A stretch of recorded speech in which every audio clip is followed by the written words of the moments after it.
Puji Tuhan, selamat pagi Bapak Ibu yang diberkati Tuhan. Apa kabarnya pagi hari ini? Puji Tuhan kalau kita semua diberkati Tuhan. Pada saat pagi hari ini kita mau mendengarkan renungan firman Tuhan.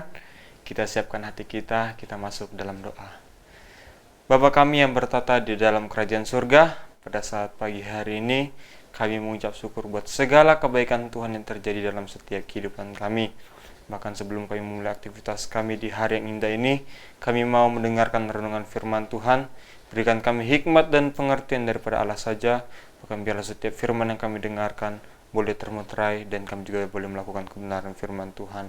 Bahkan hamba-Mu juga yang akan menyampaikan renungan, Tuhan yang memberkati dan Tuhan yang mengurapi. Terima kasih Bapa, kami siap mendengarkan dan menerima firman Tuhan. Dalam nama Tuhan Yesus Kristus, haleluya, amin. Puji Tuhan, Bapak Ibu Saudara-saudari yang terkasih, pada saat pagi hari ini, tema yang akan saya bawakan itu berbicara tentang kelahiran Yesus memberikan harapan yang pasti, amin. Kita buka dalam Lukas pasal yang kedua, ayat yang ke-11. Ayat ini sudah sering kita dengarkan dan mungkin sudah sering kita baca. Lukas pasal yang kedua, ayat yang ke-11, demikian firman Tuhan. Hari ini telah lahir bagimu Juru Selamat, yaitu Kristus Tuhan, di kota Daud. Seperti tema yang tadi saya katakan, kelahiran Yesus memberikan harapan yang pasti. Amin. Kita percaya bahwa ketika Yesus lahir ke dalam dunia, itu memberikan keselamatan bagi setiap orang yang percaya kepada Tuhan. Terlebih kalau kita mau melihat dalam cerita ini, di ayat ini, dalam pasal yang kedua, ayat yang ke-8 sampai yang ke-20, bercerita tentang gembala-gembala, yang dimana pada saat itu malam itu mereka sedang menggembalakan kambing domba. Kemudian datanglah malaikat Tuhan mengatakan bahwa hari ini telah lahir bagimu. Hari ini telah lahir bagimu yang engkau tunggu-tunggu seorang juru selamat, yaitu Kristus Tuhan di kota Daud. Dan apa yang terjadi Bapak Ibu Saudara-saudari? Mereka akhirnya datang ke tempat yang sudah ditunjukkan Tuhan. Akhirnya mereka bertemu dengan sang juru selamat yang telah lahir ke dunia, yaitu Yesus Kristus. Dan kita mau melihat bagaimana sih arti dari kelahiran Yesus itu? Apa arti dari kelahiran Yesus? Yang pertama, kelahiran Yesus itu mencontohkan sikap kerendahan hati. Amin. Tuhan Yesus Kristus telah mengajarkan kepada kita tentang kerendahan hatinya lewat kelahirannya di palungan demi menebus dosa kita semua. Lagi pula harta yang kita gini juga tidak akan dibawa mati. Artinya apa? Kelahiran Yesus itu menandakan bahwa kesederhanaan Tuhan. Mungkin pada saat itu orang-orang Israel memiliki pikiran ketika sang juru selamat itu lahir, dia keturunan dari raja, dia keturunan dari orang yang memiliki pangkat, memiliki kedudukan. Mungkin orang tuanya adalah seorang raja atau orang-orang berdarah biru. Tapi di sini Tuhan mengatakan bahwa ketika Yesus lahir ke dunia, dia lahir di palungan oleh orang tuanya yang bernama Yusuf dan Maria. Luar biasa. Kemudian apa yang selanjutnya lagi? Arti dari kelahiran Yesus itu yang pertama. Dan yang kedua, artinya sukacita. Kelahiran Yesus itu memberikan kabar sukacita bagi mereka yang menanti-nantikan juru selamat tersebut. Kalau kita mau melihat dalam Lukas pasal yang kedua, ayat yang ke-20 dikatakan, maka kembalilah gembala-gembala itu sambil memuji dan memuliakan Allah, karena segala sesuatu yang mereka dengar dan mereka lihat, semuanya sesuai dengan apa yang telah dikatakan kepada mereka. Amin. Kelahiran Yesus membawa kabar sukacita bagi kita yang belum diselamatkan menjadi diselamatkan karena kelahirannya. Kita menjadi orang-orang percaya dan kita diselamatkan, mendapatkan hidup yang baru di dalam Tuhan. Amin. Itu dari kelahiran daripada Kristus Yesus atau Yesus Kristus. Dan mengapa kelahiran Yesus itu memberikan harapan yang pasti Bapak Ibu? Karena kalau kita mau melihat di dalam Yesaya pasal yang ke-9 ayat yang ke-5 dikatakan begini, sebab seorang anak telah lahir untuk kita, seorang putra telah diberikan untuk kita, lambang pemerintahan ada di atas bahunya, dan namanya disebutkan orang penasihat ajaib, Allah yang perkasa, Bapa yang kekal, Raja damai. Kelahiran Yesus itu memberikan harapan kepada mereka bahwa janji Tuhan itu digenapi. Janji Tuhan itu terjadi. Sehingga ketika Raja Damai itu datang, penasihat ajaib itu datang, Allah yang perkasa itu datang, yaitu Yesus Kristus, mereka melihat perbuatan-perbuatan yang ajaib. Makanya mengapa kelahiran Yesus itu memberikan harapan yang pasti? Karena di dalam Yesus itu ada kepastian. Amin. Dia adalah Raja Damai, Raja yang dinanti-nantikan. Dan bagaimana kehidupan kekristenan ketika harapan itu sudah terjadi? Apakah ketika doa kita sudah dijawab, kita beralih daripada Tuhan? Ataukah ketika doa kita sudah dijawab, atau harapan yang pasti itu terjadi, kita semakin mendekatkan diri kepada Tuhan? Yang pertama, ketika kehidupan kekristenan kita, harapan yang kita impikan itu terjadi, kita akan mendapatkan damai sejahtera, Bapak Ibu. Karena apa? Ketika kita memiliki suatu permasalahan, kekhawatiran, rasa takut, cemas, beban, ketika harapan itu terjadi, semuanya itu akan hilang. Mengapa? Lega, Bapak Ibu. Ada damai. Karena yang kita nantikan, yang kita tunggu-tunggu, yang kita harapkan ini bisa selesai, akhirnya selesai, akan ada damai dalam setiap kehidupan kita. Amin. Itu yang pertama. Dan kehidupan kekristenan ketika harapan itu sudah terjadi, yang kedua apa? Setia dan taat melakukan firman Tuhan. Tetap setia. Kalau kita melihat dalam Lukas pasal yang ke-6, ayat yang ke-47 sampai yang ke-48 dikatakan begini. Setiap orang yang datang kepadaku dan mendengarkan perkataanku serta melakukannya, aku akan menyatakan kepadamu dengan siapa ia dapat disamakan. Ia sama dengan seorang yang mendirikan rumah. Orang itu menggali dalam-dalam dan meletakkan dasarnya di atas batu. Sampai di situ. Kalau kita mau melihat dalam kitab Matius dikatakan bahwa ia disamakan dengan orang yang bijaksana. Orang yang mendirikan rumah di atas batu itu adalah orang yang bijaksana. Karena apa? Pendiriannya kokoh, dasarnya kuat. Sehingga bangunan yang berdiri pun akan ikut kokoh juga. Karena memiliki dasar yang kuat. Begitu juga dengan kehidupan kita.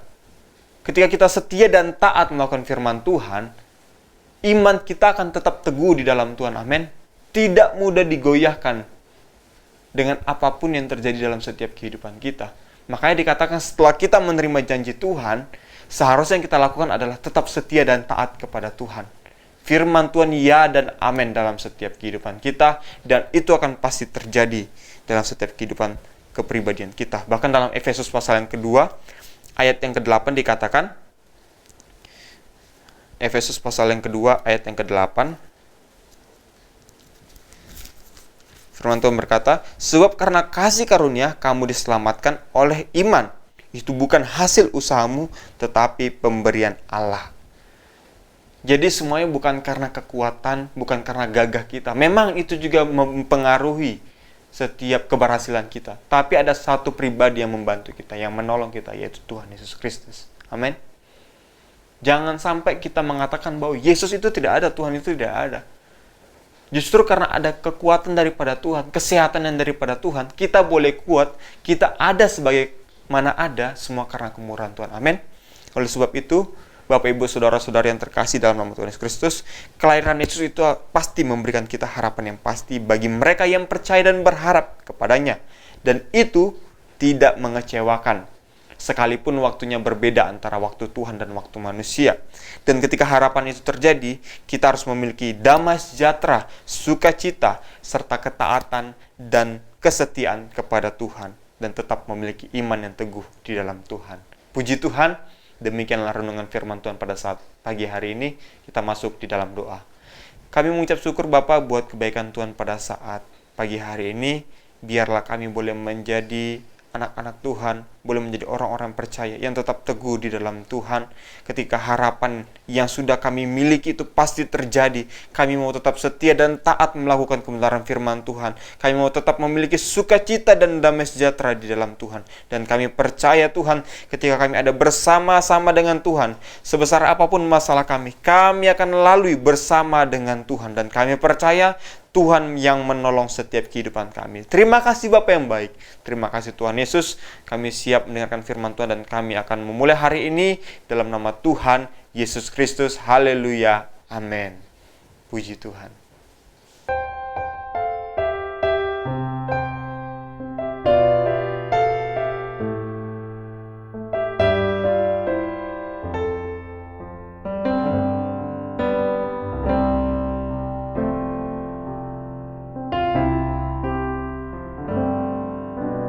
bukan dengan kekuatanku ku dapat jalani hidupku. Tanpa Tuhan yang di sampingku, ku tak mampu sendiri. Engkaulah kuatku yang menopangku. Ku pandang wajah-Mu Dan berseru, pertolonganku datang dari-Mu. Peganglah tanganku, jangan lepaskan. Kaulah harapan dalam hidupku.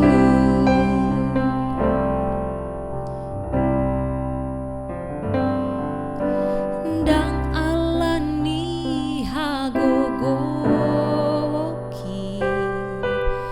boyau bardalan di ngoluko. Oh tunang honang di lambuki, tungso boyau songono. Hodo hagogo,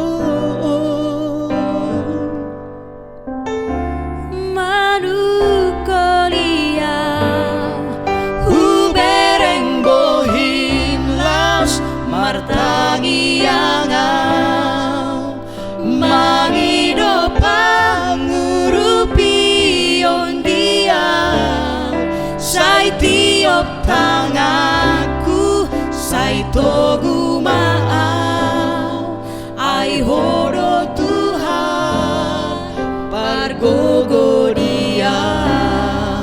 Ku pandang wajah-Mu dan berseru, pertolonganku datang dari-Mu. Peganglah tanganku, jangan lepaskan. Kaulah harapan dalam hidupku. Kaulah harapan dalam hidupku. Kaulah harapan dalam hidupku.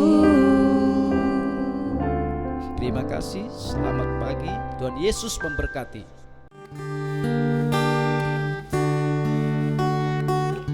di hadapan tahta